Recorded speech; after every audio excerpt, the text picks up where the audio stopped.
Hello aspirants வணக்கம், welcome to let's learn. இந்த வீடியோவில் நம்ம இந்தியா வியட்நாம் ரிலேஷன்ஸ் பற்றி தான் பார்க்க போகிறோம். இதுக்குண்டான நியூஸ் வந்து பார்த்திங்கன்னா 21 டிசம்பர் த ஹிந்துவில் பப்ளிஷ் ஆயிருந்திருக்கக்கூடிய நியூஸ். ஸோ ஃபர்ஸ்ட் நம்ம எப்பவும் போல் வியட்நாம் பற்றின மேப் பாயிண்ட்ஸ் வந்து நம்ம பார்த்துடலாம். So Vietnam is a maritime border country. இதோட கேபிட்டல் வந்து பார்த்திங்கன்னா Hanoi. It is surrounded by China, Laos, Thailand, Cambodia. இங்கே வந்து பார்த்திங்கன்னா சவுத் சைனா சீ வந்து இருக்கும். நம்ம எப்படி இந்தியாவில் மகாத்மா காந்தியை வந்துட்டு ஃபாதர் ஆஃப் அவர் நேஷன்னு சொல்கிறோமோ அதே மாதிரி தான் வியட்நாமில் ஹோ சி மின் அப்படிங்கிற ஒருத்தரை வந்துட்டு ஃபாதர் ஆஃப் வியட்நாம்னு சொல்கிறாங்க. இவங்க ரெண்டு பேருமே காந்தி ஆகட்டும் ஹோ சி மின் ஆகட்டும் ரெண்டு பேருமே வந்து பார்த்திங்கன்னா கலோனியலிசத்தை எதிர்த்து ரெண்டு கண்ட்ரீஸ்லையுமே வந்து போராடி சுதந்திரம் வந்து வாங்கி தந்திருந்திருக்காங்க. ஸோ அவங்களுடைய ஞாபகமாகவே ஹோ சி மின் சிட்டி அப்படின்னே ஒன்று இருக்குது வியட்நாமில். ஸோ இப்போ வியட்நாம் பற்றின மற்ற ஃபேக்ட்ஸ் அப்படின்னு வந்து பார்த்திங்கன்னா அங்கே இருக்கக்கூடிய ஒரு ரிவர் மெக்காங் ரிவர், அடுத்து ரெட் அப்படிங்கிற ஒரு ரிவரும் இருக்குது. சவுத் சைனா சீயுமே வந்துட்டு பார்டர் பண்ணி இருக்குது. அங்கே இருக்கக்கூடிய கரன்சி அப்படின்னு வந்து பார்த்திங்கன்னா வியட்நாமிஸ் டாங்கு. இண்டிபெண்டன்ஸ் எப்போ அவங்க வாங்குறாங்கன்னா 1945 வாங்குறாங்க. ஸோ யார்கிட்ட இருந்து அப்படின்னு பார்க்கும்போது ஃப்ரெஞ்ச் பீப்புள் கிட்டேருந்து வாங்குறாங்க. So historical events of Vietnam அப்படின்னு வந்து பார்க்கும்போது வியட்நாம் வார் வந்து இருந்திருக்கு 1955 1975 வரைக்கும். ஸோ அதில் வந்து பார்த்திங்கன்னா யூஎஸ் இன்வால்வ் ஆயிருந்திருக்காங்க. நார்த் அண்ட் சவுத் வியட்நாம் அப்படிங்கிற மாதிரி பிரிஞ்சு இருந்துச்சு. ஸோ 1976 என்னாச்சு அப்படின்னு வந்து பார்த்திங்கன்னா இந்த நார்த் அண்ட் சவுத் வியட்நாம் ரெண்டு பேருமே வந்துட்டு சேர்ந்துட்டாங்க. ஸோ அப்போ அதுக்கப்புறமே வந்துட்டு இம்பார்ட்டண்ட் ஃபெஸ்டிவல்ஸ் இன் வியட்நாம் அப்படின்னு பார்க்கும்போது Tet Nguyen Dan which is a lunar new year, Vu Lu Lan அப்படின்னு வந்து சொல்கிறாங்க. ஸோ அது வந்து ஹங்க்ரி கோஸ்ட் ஃபெஸ்டிவல்னு சொல்கிறாங்க. It is celebrated in Vietnam. So இப்போ இந்தியா வியட்நாம் ரிலேஷன்ஸ் அப்படின்னு வந்து பார்க்கும்போது இந்தியாவும் சரி வியட்நாமும் சரி வெவ்வேறு ரீஜனல் குரூப்பிங்ஸில் மெம்பராக இருக்காங்க. For example ASEAN, East Asia summit, Mekong Ganga cooperation, Asia Europe meeting, UN, WTO இந்த மாதிரி வேரியஸ் அதர் ஆர்கனைசேஷன்ஸில் மெம்பர்ஸாக இருக்காங்க. இந்த ஆர்டிக்கலில் நம்ம மெக்காங் கங்கா கோஆப்ரேஷனை பற்றியும் நம்ம டீட்டெயிலாக வந்து பார்க்கலாம். அது மட்டும் இல்லாமல் வியட்நாம் வார் வந்து நடந்துகிட்ருக்குன்னு நம்ம பார்த்தோம் இல்லையா ஹிஸ்டாரிக்கல் ஈவெண்ட்ஸில்.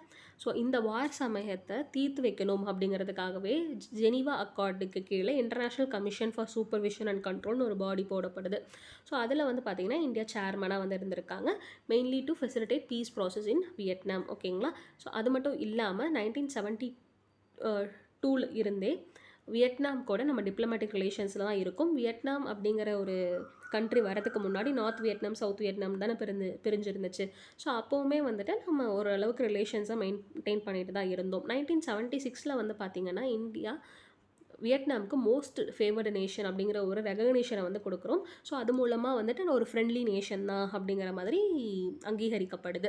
ஸோ அது மட்டும் இல்லாமல் 1978 பைலேட்ரல் ட்ரேட் அக்ரிமெண்ட் சைன் பண்ணுறோம். 1997 இன்வெஸ்ட்மெண்ட்ஸை ப்ரமோட் பண்ணணும் அப்படிங்கிறதுக்காகவே bilateral investment promotion and protection agreement அப்படின்னு வந்து நம்ம சைன் பண்ணியிருந்திருக்கோம்.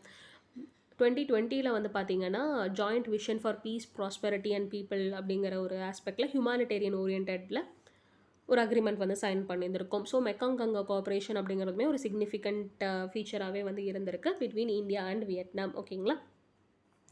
அது மட்டும் இல்லாமல் இந்தியா வந்து யூஎன்எஸ்சியில் பெர்மனன்ட் மெம்பர்ஷிப் வாங்கணும்.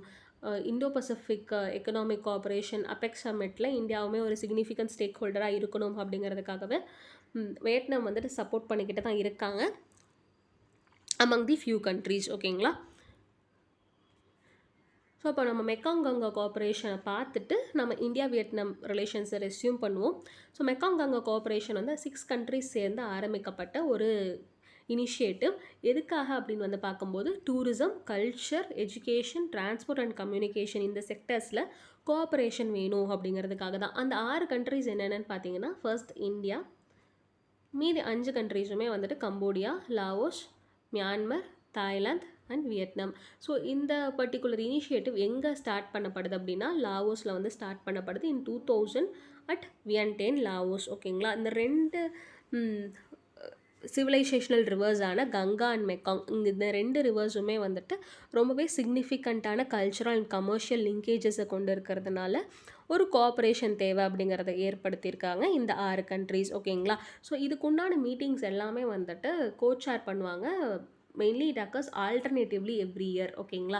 ஸோ இப்போ இந்த ஆல்டர்னேட் இயர்ஸில் நடக்கக்கூடிய மீட்டிங்ஸை யார் வந்து ஹெட் பண்ணுவாங்கன்னு பார்த்தீங்கன்னா கங்கா ரிவர் ரிலேட்டடாக இந்தியா ஆல்வேஸ் ஹெட்ஸ் தி மீட்டிங்ஸ். இதுவே வந்து பார்த்திங்கன்னா மெக்காங் ரிவர் ரிலேட்டட் அந்த 5 கண்ட்ரியில் இருந்து ஒரு கண்ட்ரியுமே ஒரு வருஷம் சேர்பர்சனாக வந்து இருப்பாங்க. ஸோ இதுதான் வந்து பார்த்திங்கன்னா Mekong Ganga cooperation project. So அடுத்து வந்து பார்த்திங்கன்னா India Vietnam relations strategic partnership எப்படி இருக்குன்னு பார்க்கும்போது இண்டோ பசிபிக் ஓஷன்ஸ் இனிஷியேட்டிவும் ஏஷியன் உடைய அவுட்லுக் ஆன் இண்டோ பசிபிக் இந்த இனிஷியேட்டிவ்ஸ் மூலமாக இந்தியாவும் சரி வியட்நாமும் சரி மேரிடைம் செக்யூரிட்டியில் ஒரு முக்கிய பங்கு வகிக்கிறாங்க அப்படிங்கிறத நம்ம தெரிஞ்சுக்க முடியும். அடுத்து இன்ஸ்டிடியூஷனலைஸ்டு மெக்கானிசம்ஸ் அப்படின்னு வந்து பார்த்தோன்னா joint commission meeting at the foreign ministers level and foreign office consultations இந்த மாதிரி எல்லாமே வந்து பைலேட்ரல் கோஆப்ரேஷனையும் டிப்ளமசி கோஆப்ரேஷனையுமே வந்துட்டு என்ஷோர் பண்ணுறதுக்காக நடக்கிறது தான்.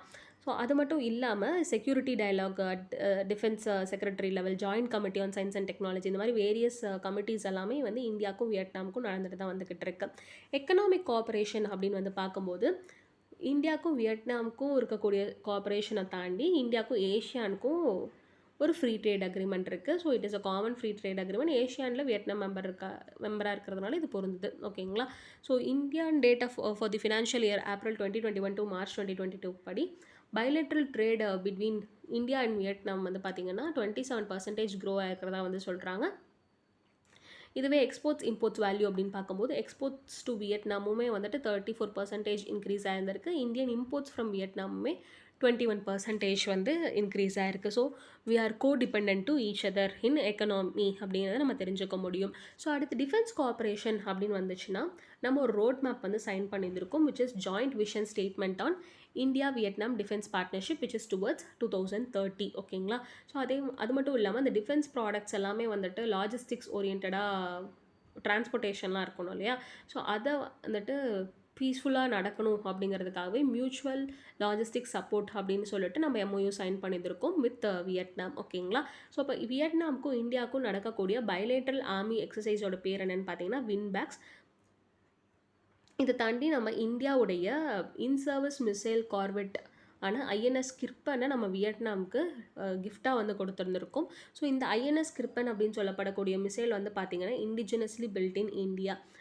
ஸோ இதெல்லாமே வந்து டிஃபென்ஸ் கோஆப்ரேஷன். இதுவே சயின்ஸ் அண்ட் டெக் அப்படின்னு வந்துருச்சுன்னா வியட்நாமுடைய கேபிட்டலான ஹனாயில் advanced resource centre in information and communication technology எல்லாம் லே அவுட் பண்ண போகிறதா வந்து சொல்லியிருந்திருக்காங்க.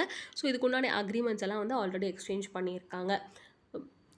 அங்கே இருக்கக்கூடிய வியட்நாமீஸ் ஸ்டூடெண்ட்ஸ்க்கு இங்கே ஸ்காலர்ஷிப்ஸ் எல்லாம் நம்ம வழங்குகிறோம் under the Indian technical and economic cooperation. Indian technical economic cooperation என்ன மினிஸ்ட்ரி கீழே இருக்குன்னு பார்த்தீங்கன்னா மினிஸ்ட்ரி ஆஃப் எக்ஸ்டர்னல் அஃபேர்ஸ்க்கு கீழே இருக்குது.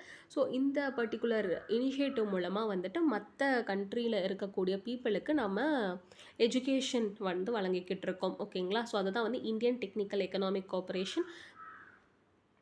ஸோ அங்கே வியட்நாமில் இருக்கக்கூடிய நிறைய ப்ராஜெக்ட்ஸ்க்கு ஹெல்ப்பும் நம்ம பண்ணுறோம். அதுக்கு வந்து நம்ம காசு கொடுக்குறோம். அதுதான் லைன்ஸ் ஆஃப் கிரெடிட் அப்படின்னு வந்து சொல்கிறாங்க. ஸோ லைன்ஸ் ஆஃப் கிரெடிட் அப்படின்னா இன்ஸ்டால்மெண்ட் பேசிஸில் ஃபேஸ் பை ஃபேஸாக வந்துட்டு காசை வந்து நம்ம கொடுக்குறோம். ஓகேங்களா. Assistance includes projects such as establishment of Indira Gandhi hi tech crime laboratory. So இதெல்லாமே வந்துட்டு லே பண்ணலாம் அப்படிங்கிறதுக்கு உண்டான காசு வந்துட்டு கொடுத்துட்டு தான் இருக்கும். ஓகேங்களா. ஸோ கல்ச்சுரல் ரிலேஷன்ஸ் அப்படின்னு வந்து பார்க்கும்போது புத்திஸ்ட் ஃபெஸ்டிவல் ரொம்பவே ஃபேமஸாக வந்துட்டு இருக்குது வியட்நாமில். அதுவும் இல்லாமல் வியட்நாமில் இருக்கக்கூடிய இந்தியன்ஸ் எல்லாம் இருப்பாங்க இல்லையா, அவங்க வந்து தனி குரூப் ஆஃப் வந்து ஃபார்ம் பண்ணியிருந்திருக்காங்க which is INCHAM, Indian business chamber அப்படின்னு வந்து சொல்கிறாங்க. இந்த இந்தியன் பிஸ்னஸ் சேம்பர் மூலமாக ட்ரேட் அண்ட் பிஸ்னஸ் ட்ரான்சாக்ஷன்ஸை ப்ரமோட் பண்ண முடியும்னு சொல்லியிருக்காங்க. So people to people contact அப்படின்னு வந்து வரும்போது டூரிசம் தான் மெயினான செக்டராக இருக்குது. அதனாலேயே விசா ரெஜிமை சிம்பிளிஃபை பண்ணி வச்சுருக்காங்க.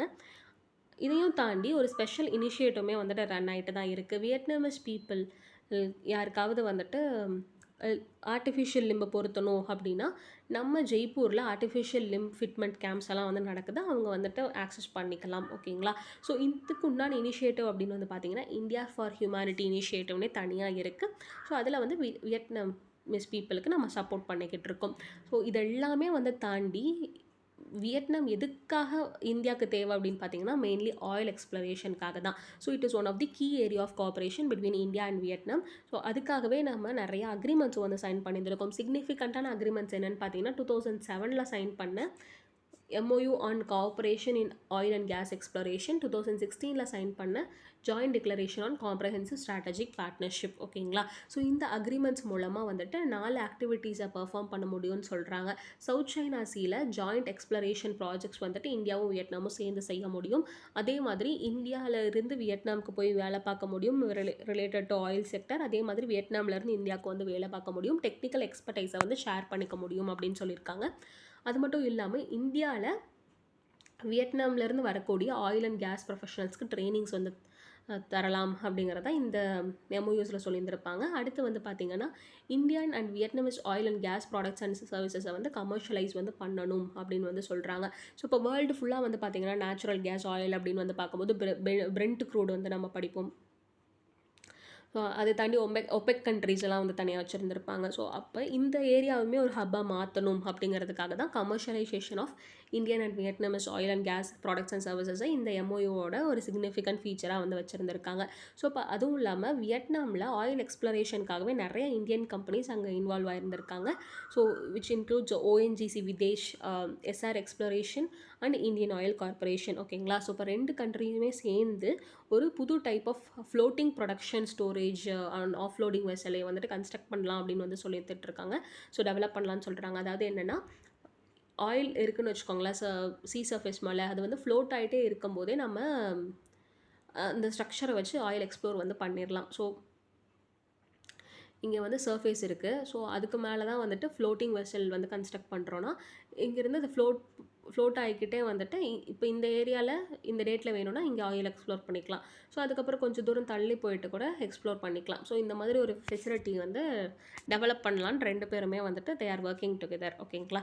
ஸோ இப்போ இந்த இந்தியா வியட்நாம் ரிலேஷன்ஸோட வே ஃபார்வர்டு எப்படி இருக்கும் அப்படின்னு வந்து பார்த்திங்கன்னா இந்த பர்டிகுலர் இந்தியா வியட்நாம் ரிலேஷன்ஸ் வியட்நாமோட மட்டும் ஸ்டாப் ஆகாமல் மற்ற அதர் சவுத் ஈஸ்ட் ஏஷியன் கண்ட்ரீஸோடையும் நல்ல ரிலேஷன்ஸ் வந்து வச்சுருக்கணும் அப்படிங்கிறத வந்து சொல்கிறாங்க.